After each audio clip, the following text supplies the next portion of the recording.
초대 교회들이 세워지죠.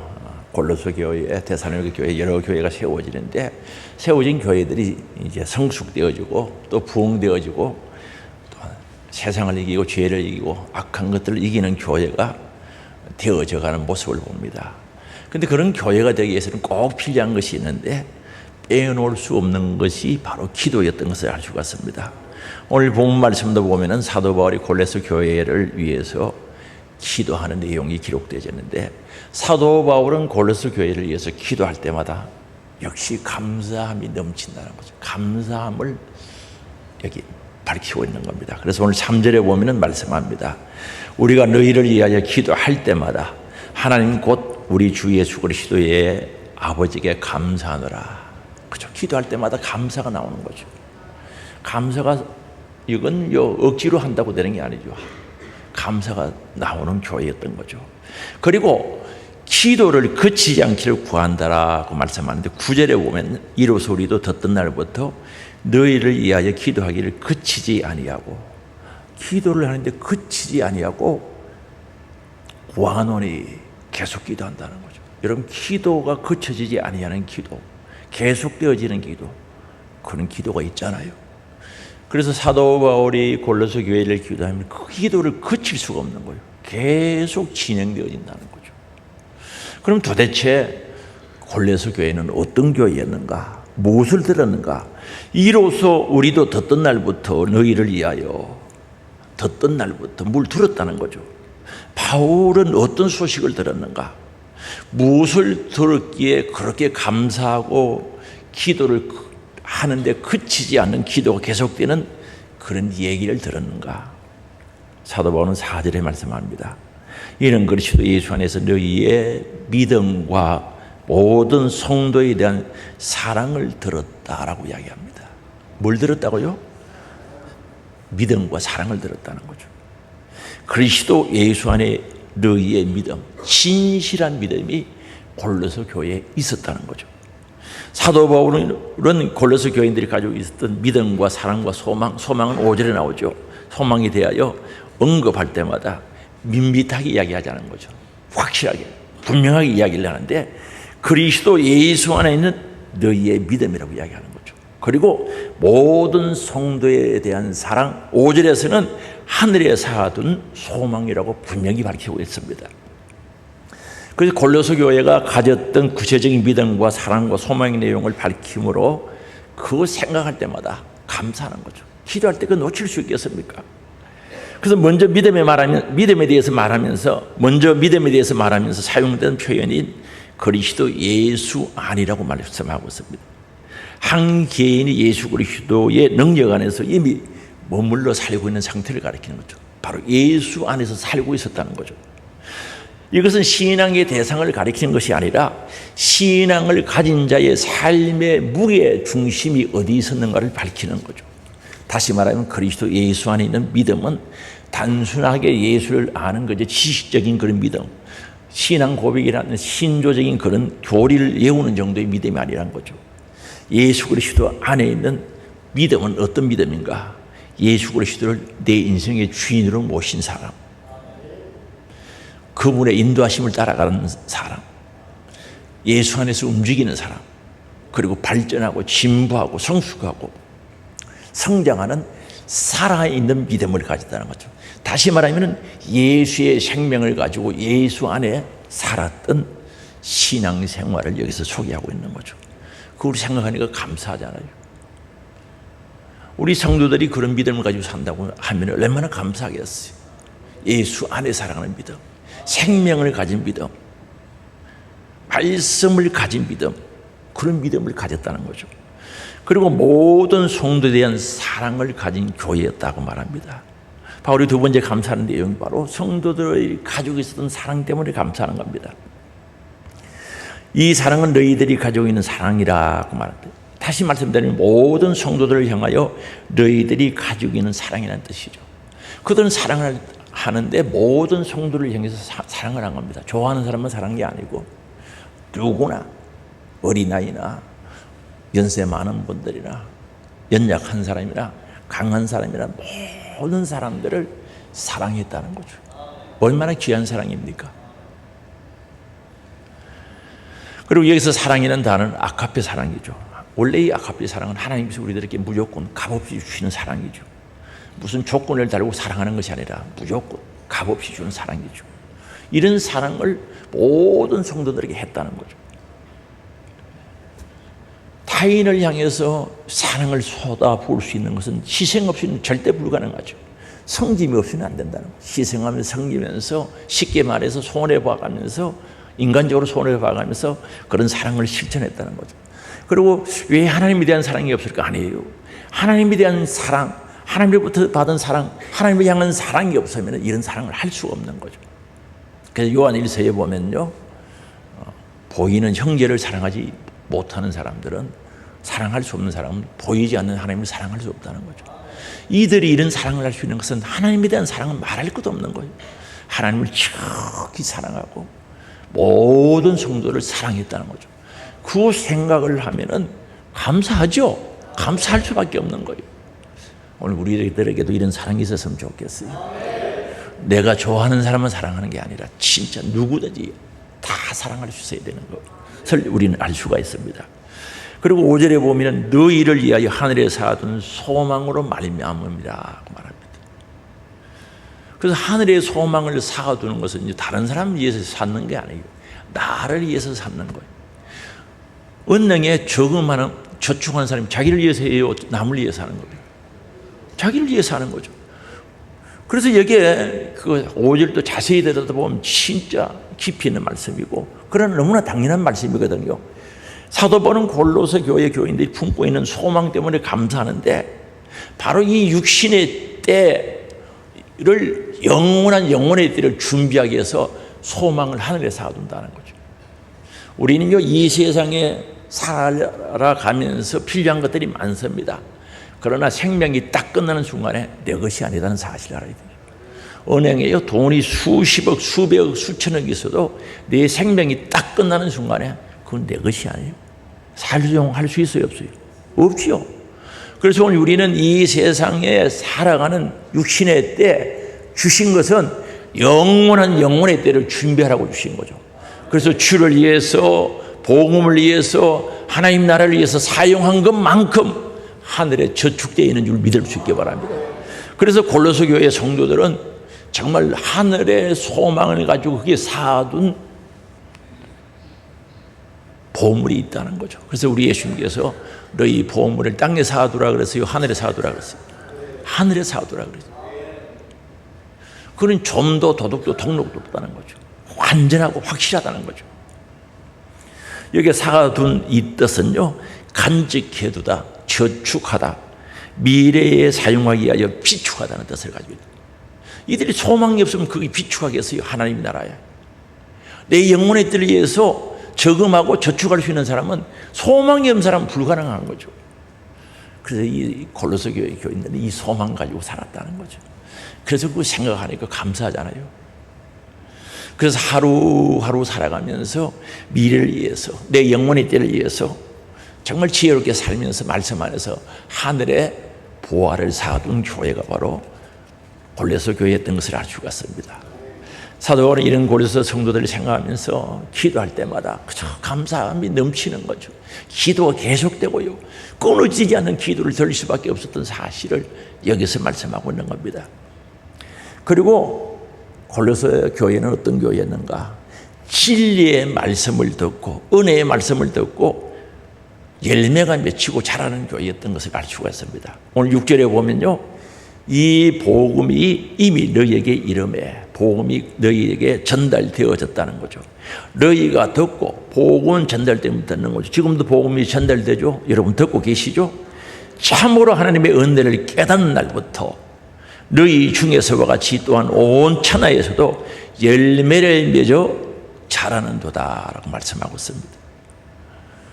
골로새 교회 교인은 복음을 들었어요. 마음에 간직한 거죠. 우리가 말씀이 마음에 간직되어 있어야 되는 거죠. 우리가 시편에 보면 말씀을 묵상한다고 했을 때 마음에 담아놓은 말씀을 다시 생각하고 암기하고 기억하는 것을 묵상이라고 해요. 그럼 마음속에 말씀이 담겨져 있지 않으면 묵상할 게 없어요. 대중가요가 여기 가사가 여기 마음에 담겨져 있으면은 그게 나오죠. 흥얼흥얼 하면서 나오죠. 우리 찬양대원들도 복음송가나 복음송이나 찬송가가 여기 담겨 있어야 길 가면서도 찬송이 나오지. 대중가요가 나오면은 노세 젊어서 노세 그런 거 이게 줄줄줄 나온다니까요. 그래서 골로새 교회 교인들은요 말씀을 마음에 듣고 담아놨다는 거죠. 그리고 그 말씀은 참으로 하나님의 은혜의 말씀인데 값없이 주시는 말씀인데 깨달은 날부터라고 말합니다. 에바브로도가 하나님의 말씀을 가르치는데 복음을 듣고 깨달았다는 거죠. 여기 깨달았다는 말은 어떤 사실에 대하여 철저히 알다는 뜻을 가지고 있는 거죠. 우리는 말씀을 확실히 알아야 돼요. 체험적으로 알아야 되는 거죠. 우리가 지진을 이론적으로는 잘 알고 있었어요. 우리 이 포항 땅에는 지진이 일어난 적이 없잖아요. 그런데 전번에 지진이 일어나고 난 뒤에 알고 있는 거는 전에 지진을 체험하지 않을 때 알고 있는 것과 차이가 나죠. 엄밀한 차이가 나는 거죠. 저는 그 지진이 큰 지진이 있을 때 경주 신방 간다고 차에서 만났기 때문에 잘 몰랐어요. 그래서 지진 무섭다, 놀랬다 그런 얘기를 듣고 나는 실감이 안 되는데 여진이 그때 4 정도 왔어요. 왔을 때 책상 앉아있는데 의자에 앉아가지고 허리 핀다고 이렇게 하는데 마침 지진이 와가지고 불 밀려가지고 벽에 딱 붙어본 거예요. 얼마나 놀랐는지 깜짝 놀란 거예요. 그로부터 지진이요? 그게 이 체험적으로 느껴지는 거죠. 무슨 말씀인지 이해되시죠? 그래요. 하나님 말씀, 살아계신 하나님, 천국, 심판, 지옥, 천국 체험적으로 알아져야 돼요. 체험적으로. 근성으로 머리로 생각으로 하는 건 안 되는 거예요. 체험적으로 알아야 돼요. 그리고 깨달았다는 말은 철저히 알다는 뜻이죠. 즉 복음을 듣고 철저히 깨달아 알게 되었다는 거죠. 얼마나 알았는가? 순종하지 아니하면 안 될 만큼 알았다는 거죠.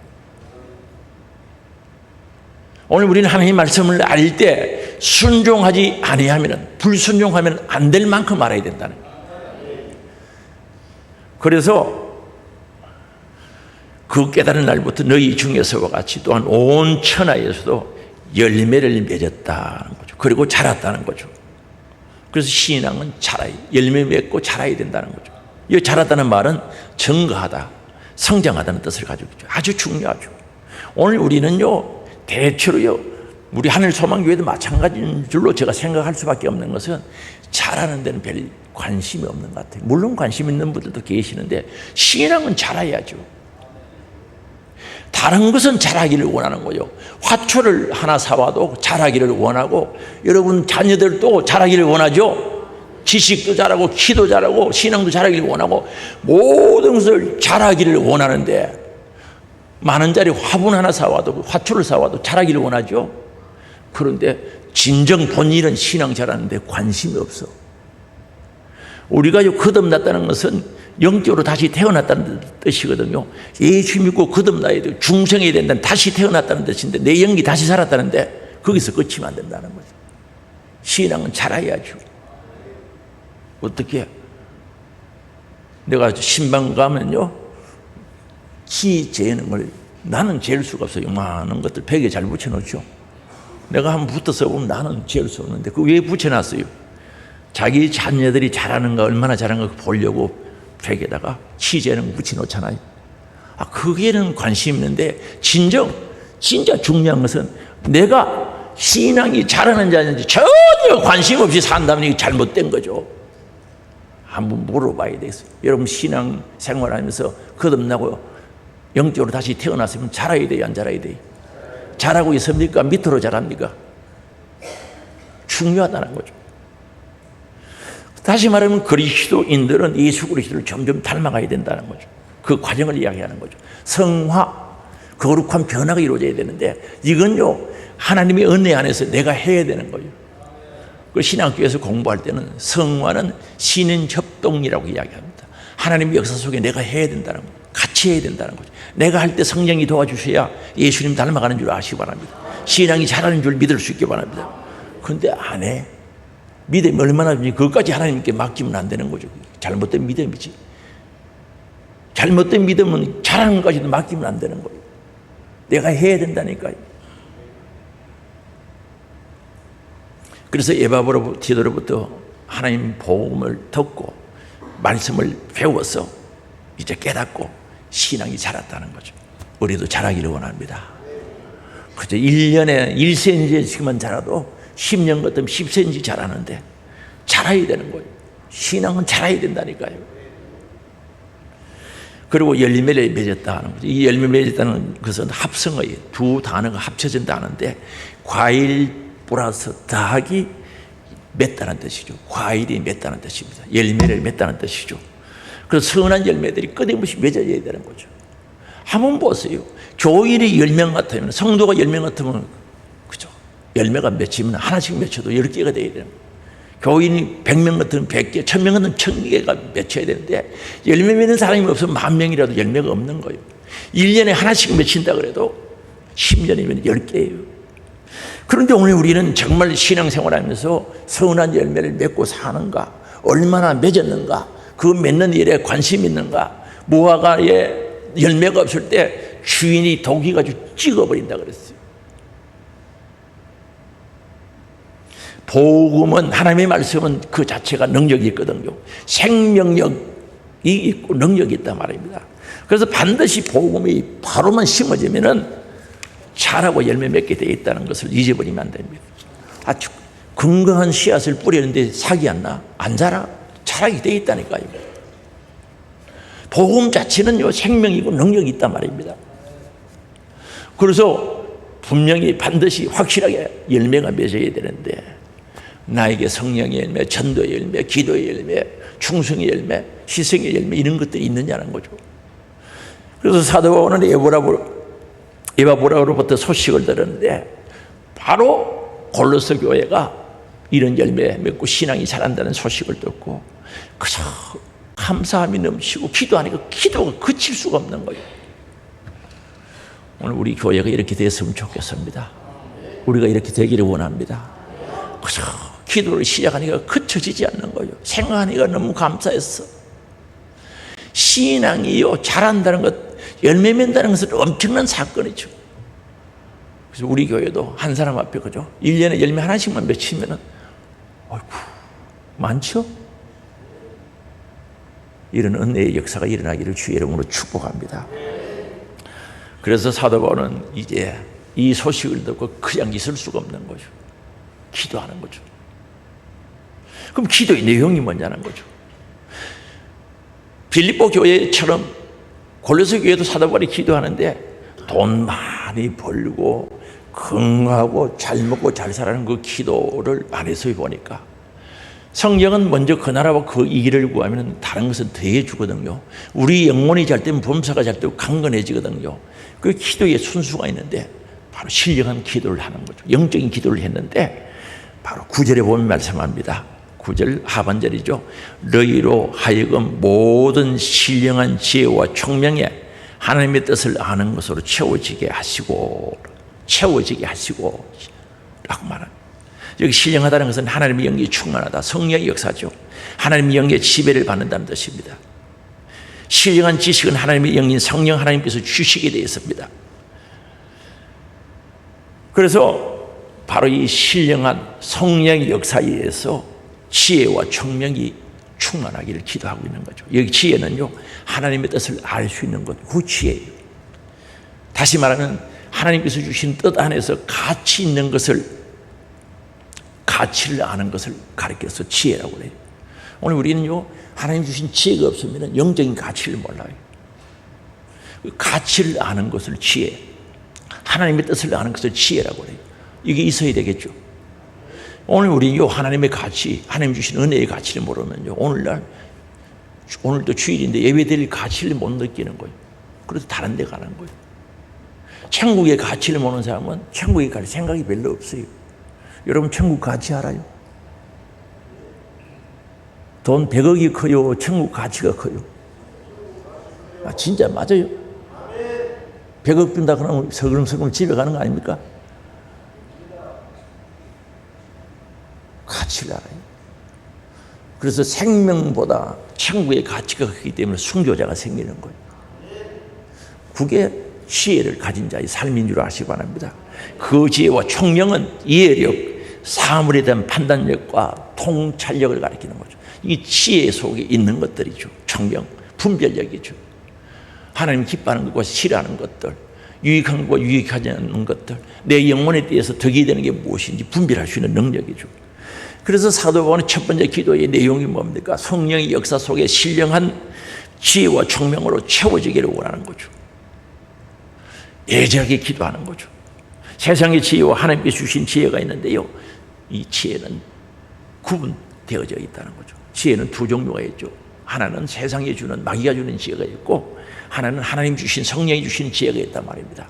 여러분, 만약에 신앙생활을 세상에 주는 지혜, 마귀가 주는 지혜를 가지고 신앙생활하면 교회하고 안 맞아요.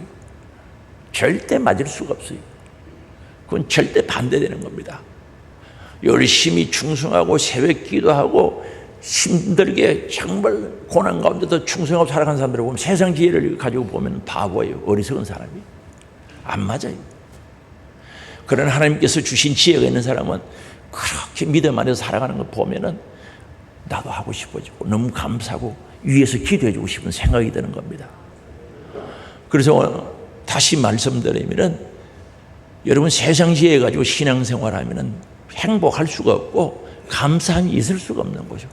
그래서 시간이 흐를수록 짐만 되는 거야. 아이고, 부담되네. 뭐가 부담돼? 세상 지혜를 가지고 생각하는 거 부담이 되는 거예요. 너무 힘든데, 뭐 세상 지혜, 세상의 기준을 보면 그렇게 되는 거예요. 좀 조심스럽습니다만은 우리 교회를 보고요, 이달이라고 그런 사람이 있대요. 그래서 제가 이야기했어요. 내가 이달이면 너는 구달이라 그랬어요. 그 왜 그런 이야기를 합니까? 세상적인 기준에서 보니까 그렇게 보이는 거예요. 세상적인 기준에서 보면, 다시 말하면 세상의 지혜를 가지고 보면 그렇게 보이는 거죠. 오늘 우리 하나님 주시는 지혜로 충만하기를 원합니다. 그게 따르는 총명이 있는 거예요. 이게 있어야 되는 거예요. 그럼 왜 우리는 지혜와 총명이 있어야 되는가? 9절 하반절에 말씀하죠. 하나님의 뜻을 아는 것으로 채우게 하시고. 여기 안다는 말은, 아는 것은 피상적으로 겉으로 아는 것이 아니라 근본적인 인식을 가리키는 거죠. 우리가 수박을 보면 겉만 보고 아는 게 아니라 속속들이 아는 그 알물을 가리키는 거죠. 그래서 하나님의 뜻을 아는 것으로 근본적인 인식이 있어야 된다는 거죠. 우리 예수 믿는 거, 예수님에 대해서 근본적으로 알아야 되고, 천국도 근본적으로 알아야 되는 거죠. 내 신앙도 근본적인 인식을 바로 하고 살아가야 되는 거죠. 이게 없으면 자기 마음대로 사는 거죠. 그래서 우리 하나님의 뜻을 아는 것으로 채워져야 된다는 거죠. 가슴에 꽉 채워져야 되는 거죠. 그래서 길을 가면서도 어떤 일을 할 때도 무슨 일을 하든지 하나님을 아는 지식으로 채워져 가지고 그렇게 살아가야 되는 거예요. 아차, 이건 죄구나, 하나님 싫어하시구나, 적석에서 나와야 되는 거예요. 고민할 필요도 없는 거예요. 하나님을 아는 뜻으로 가득 채워진 사람은요, 죄인지 아닌지 고민할 필요도 없이 금방 적석에서 이건 하나님 싫어하는 거야, 이건 하나님 원하시는 거야, 분별이 되어지는 거예요. 뭘 고민을 해? 할까 말까, 죄 지을까 말까, 하나님의 뜻을 아는 것으로 채워져 있지 않기 때문에 그렇단 말입니다.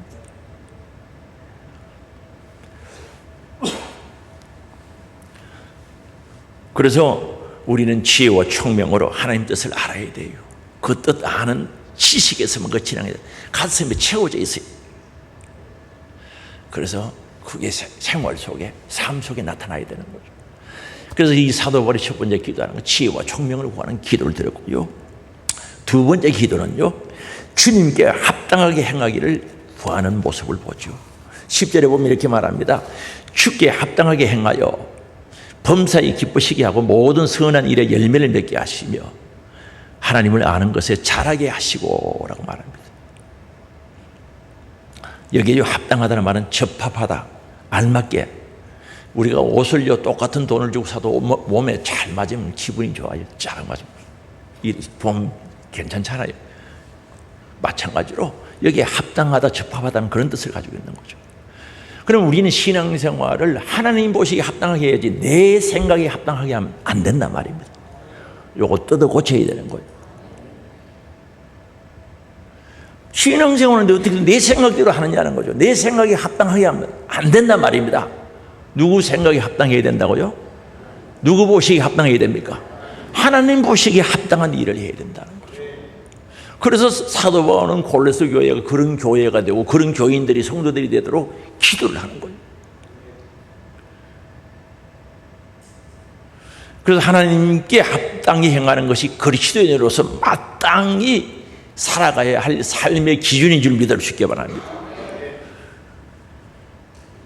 그런데 신앙생활 오래 했다, 나는 믿음이 있다고 하지만은 자기 생각에 합당한 생각으로 신앙생활하는 사람은 하나님 기뻐하지 않습니다. 그게 절대 열매 달릴 수도 없고요, 잘할 수도 없는 거예요. 다시 말하면 주께 합당히, 하나님께 합당히 행하라는 뜻이죠. 하나님께 합당히 행하지 않는 것은 위험하거든요. 사무엘상 15장 23절에 보면은 하나님 말씀 거역하는 거는요, 점치는 죄와 같고, 하나님 말씀 앞에 완고한 것은, 고집을 팍팍 피우고 완고한 것은 사신 우상에게 절하는 죄와 같다는 거죠. 그럼 뭡니까? 이거 전부 다 말씀 거역하고 말씀 앞에 완고하고 고집 세운 것은 자기 문제래요. 자기 문제, 자기 안에 있단 말입니다. 이게 우상이라면 우상. 그게 왜 어디서 납니까? 자기 생각에, 자기 고집에, 잘못된 지식, 잘못된 생각에 그게 옳은 줄 알고 그게 합당하게 살려고 하는 거예요. 그래서 하나님 말씀 안 듣는 거죠. 오늘 우리는요, 하나님 보시기에 하나님이 원하시는 합당한 신앙생활이 되어야 줄 아시기 바랍니다. 다시 말하면 하나님이 오라고 하면 와야지, 가라고 하면 가고, 앉으라고 하면 앉고, 서라고 하면 서야지. 내 생각에 서고 싶으면 뻘떡 서버리고, 앉고 싶으면 앉고, 예배드리다가 졸음이 온다고 자버리고 주무시고 이러면 안 된단 말입니다. 그건 안 된단 말입니다. 기도하다가 가고 싶으면 가버리고, 그건 안 되는 거죠. 예를 들어서 이야기하는 거예요. 세세하게 어떻게 다 하겠습니까만은 예를 들면 그런 거죠. 하고 싶으면 하고 하기 싫으면 그 자기 생활 속에서 합당하게 하는 거죠. 우리는 하나님 보시기에 합당한 신앙생활이 되어야 되는 줄 아시고, 그래서 신앙생활에 합당히 살 수 있도록 하나님께서 절대적인 기준 말씀을 주신 거예요. 말씀 가지고 부족해서 우리는 살아갈 힘이 없기 때문에 성령을 우리에게 주신 거죠. 성령의 능력 안에서 말씀 가지고 합당하게 살아가게 하셨다는 말입니다. 그래서 말씀 안에서 성령의 인도함을 따라 합당한 신앙생활은 어떤 역사가 일어나는가, 왜 그렇게 해야 되는가, 하나님을 기쁘시게 할 수 있다는 거죠. 오늘 10절에 말씀하고 있죠.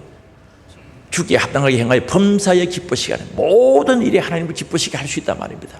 주님이 원하시는 합당한 신앙생활을 할 때 하나님을 기쁘시게 할 수 있다는 거죠. 그 다음에 선한 일에 열매를 맺게 하는 거죠.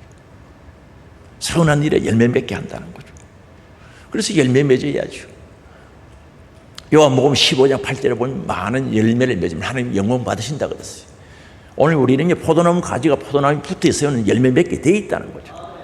그래서 주님이 원하시는 합당한 신앙생활을 하면 틀림없이 범사에 하나님을 기쁘시게 하고 선한 열매가 맺히게 돼 있다는 거죠. 악한 열매 말고 선한 열매가 맺히게 돼 있다는 거죠. 그래서 오늘 우리는 합당하게 단어를 아주 주목해야 되는 거죠.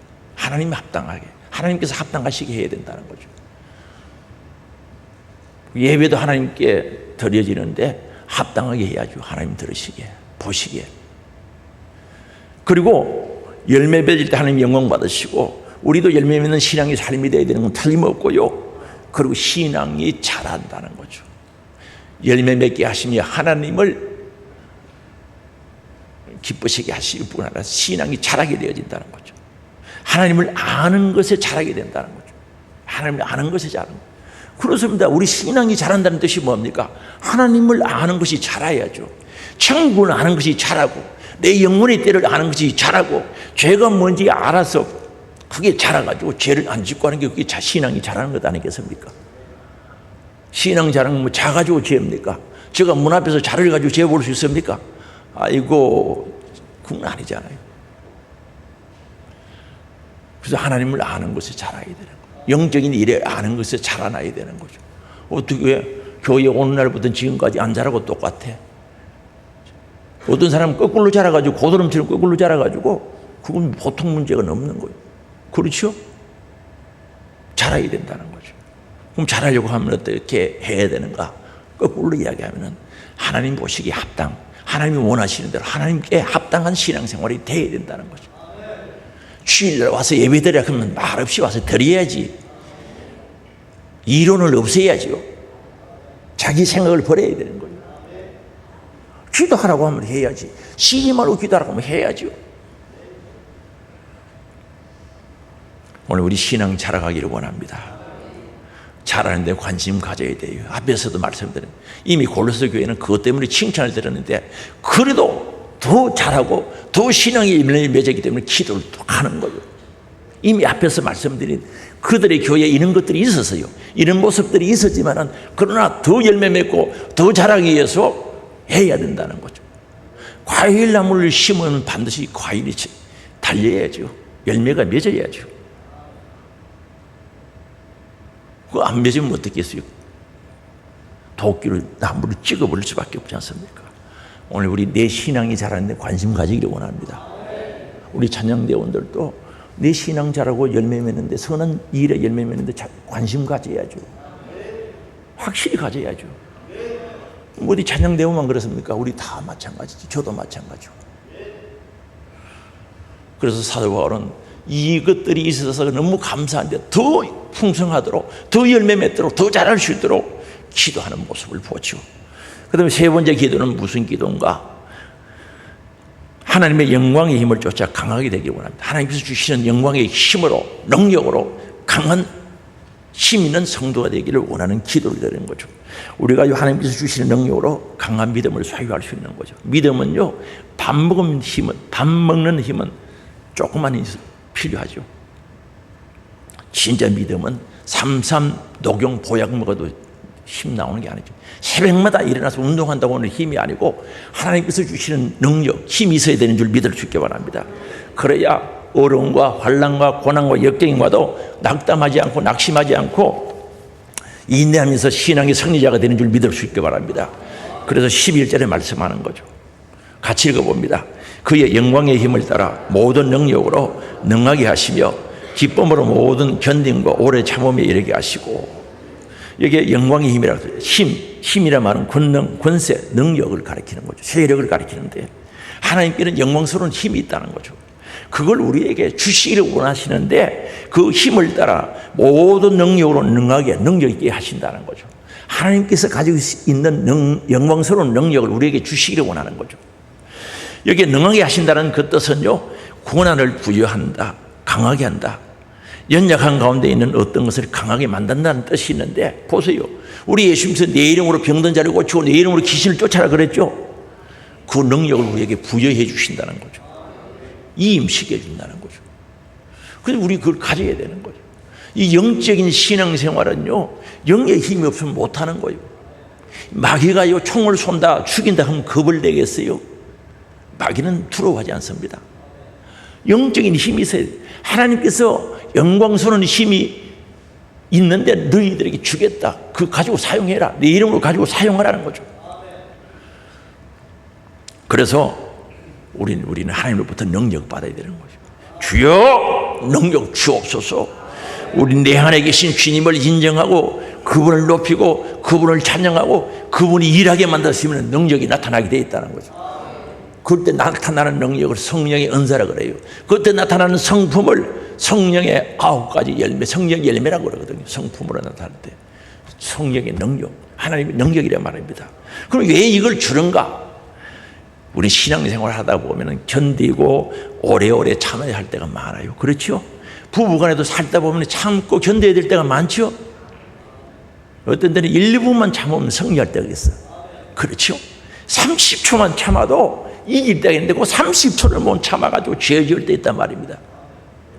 그래서 오늘 우리는 신앙생활 하면은 정말 사람들이 만나고 교제를 하고 신앙생활 하는 것도 행복한 부분도 있지만은 어떤 때는 마음이 안 맞다, 좀 이상하다.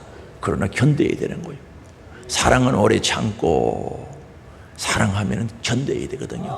부부간에도 견뎌야 돼요. 참고 견디고 인내해야 된다니까. 그런데 참고 오래오래 견디는데 짜증내고 화내고 신경질 내면서 그 견디면 그게 뭐가 좋겠어요?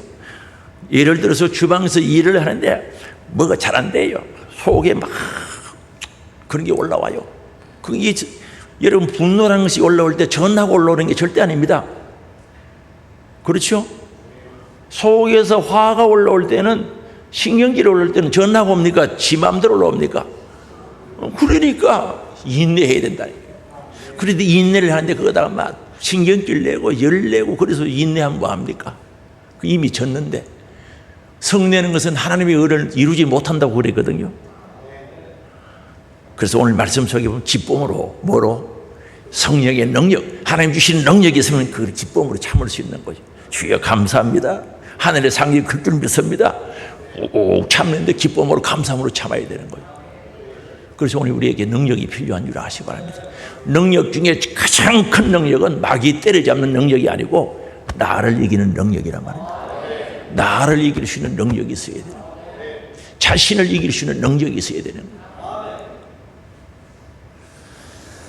그래서 사도 바울은 골로새 교회에 이거 충만하기를 원하는 거죠. 우리 교회도 이렇게 되면 좋겠고 여러분의 가정들도 이랬으면 좋겠습니다. 그래서 참되 견디되 하나님 주시는 능력으로 기쁨으로 견뎌야 되는 거예요. 할렐루야. 이 은혜가 있기를 원합니다. 이 은혜가 있어야지. 그리고 네 번째 기도는 하늘의 기업을 얻기를 구했죠. 우리는요, 예수 믿는 것은 궁극적인 목적은요, 영혼 구원이죠. 천국이죠. 베드로전서 1장 9절에 보면 믿음의 결국은 곧 영혼 구원함을 받음이라. 천국 가는 거라는 거죠. 그래서 오늘 12절에 말씀합니다. 우리로 하여금 빛 가운데서 성도의 기업의 부분을 얻기에 합당하게 하신 아버지께 감사하시기를 원하노라 말합니다. 우리 하나님 빛이시 하나님의 나라의 영광 가운데 빛 가운데 계시는데 빛 가운데 성도의 기업, 이 기업은요 분깃이라는 뜻도 되는데 쉽게 말하면 천국이죠. 내 영혼의 때 살아갈 천국을 가리키는 거죠. 성도의 기업을 얻도록 우리를 합당하게 만들어주는 거죠. 우리는 천국 갈 자격이 없어요. 죄인입니다. 전혀 천국 갈 아무런 조건을 갖춘 사람들 아닙니다. 죄인이죠. 그 죄 문제 해결하기 위해서 예수님께서 이 땅에 오셔서 죄값 치러주시고 죄 문제 해결해 주신 줄 아시기 바랍니다. 전적인 하나님은 내주. 그래서 여기에 우리들로 하여금, 이 말은 너희들로 하여금 빛 가운데 빛 안에 하나님의 영광과 은총과 사랑 안에서 기업의 부분 천국을 너에게 주실 수 있도록 받을 수 있도록 합당하게 하나님 만들어 주셨다는 거죠. 감사하죠. 여기 합당하다는 말은요 충분하다는 뜻이고 적합하다는 거죠. 우리는 천국 갈 자격도 조건도 아무것도 갖추지 못했는데 하나님께서 우리들에게 은혜를 베풀어 주셔서 천국에 갈 합당한 사람으로 적합한 사람으로 만들어 주셨다는 거죠. 감사해요, 안 감사해요? 아, 이거 깨달아지고 믿어지면 감사하다니까요. 이건 절대적인 감사요. 내가 고난과 역경과 환난에 와도 이 감사는 놓칠 수가 없는 거예요. 아니, 하나님의 나라 천국 가도록 나를 적합하게 만들어 줬다요. 합당하게 만들어 주셨다는 거죠. 감사하지 않습니까? 하나님께서 특별한 의도를 가지고 우리 인간, 저와 여러분을 사랑하사 자원하셔서 이렇게 만들어 주신 줄 믿을 수 있기 바랍니다. 죄인을 불러서 의인 되게 하고 마귀 자식을 하나님의 자녀 삼아 주시고 세상에 죄에 속했던 저들 불러서 하나님께 소속되게 하시고 지옥 갈 우리들을 천국에 해주신 것, 이거 하나님의 특별한 은혜죠. 그게 합당하게 만들어 주셨다는 거죠. 얼마나 감사합니까? 다시 말하면 천국 갈 자격을 충분히 예수 안에서 주셨다는 거죠. 오늘 우리는 이걸 가지고 사는 거예요. 감사해야 알아요. 그래서 보세요. 얻기에 합당하게 하신 아버지께 감사하게 하시기를 원하노라. 그 감사가. 그 신앙생활은 늘 감사가 있어야 되거든요. 감사 없으면 신앙생활에 문제가 생긴 거예요. 물어봐야지. 여러분 감사합니까? 지금만 감사하지 바깥에 나가면 아니고 감사해요? 우리 청년들 감사해요? 놀래가지고 감사함이 있어야 되는 거죠. 우리 교회가, 우리 하늘 소망교회가, 아니 우리 성도들이, 저와 여러분들이 가져야 할 신앙의 내용이 아니겠습니까? 골로새 교회가 가졌던 그 신앙의 내용 우리에게도 있어야죠. 사도 바울이 저렇게 기도하는 그 기도의 내용이 우리 안에 이루어지면 얼마나 좋겠어요. 정말 그런 바람, 그런 희망, 소망이 있어야 되지 않겠습니까? 오늘 사도 바울의 애절한 기도가 우리의 기도가 되고 우리에게 이렇게 살아감으로 응답되어지는 역사가 있기를 원합니다. 그래서 신앙이 진보하고 성숙해야죠. 소망이 있어야죠. 다시 말하면 신앙이 자라야 되는 겁니다. 자라지 않으면 희망이 없어요.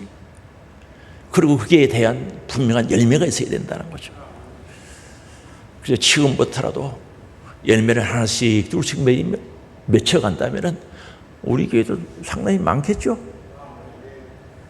하나님 얼마나 큰 영광 받으시겠습니까? 영원한 천국을 기업으로 주시고 천국 갈 자로 합당하게 저들 삼아 자녀로 불러주시고 성도로 불러주신 이 은혜 감사하면서 살아가는 우리 성도님 되시기를, 우리들이 되시기를 주의 이름으로 축복합니다. 우리 다 같이 주여 한번 부르고 회개할 거 회개하고 결단할 거 결단하고 감사할 거 감사하면서 통성으로 기도합니다. 주여